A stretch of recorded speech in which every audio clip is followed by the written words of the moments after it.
உயிரொன்று இல்லாமல் உடல் இங்கு நிலையாதே. உயிர் என்ன பொருள் என்று அலை பாய்ந்து தெரியாதே. வாழ்க்கையின் வேர்களோ மிக ரகசியமானது.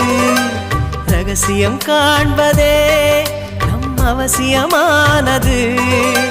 தேடல் உள்ள உயிர்களுக்கே தினமும் பசி இருக்கும். தேடல் என்பது உள்ளவரை வாழ்வில் ருசி இருக்கும்.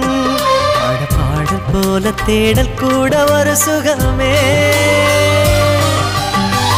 இசை பாடி வரும் இளம் காற்றுக்கு உருவமில்லை.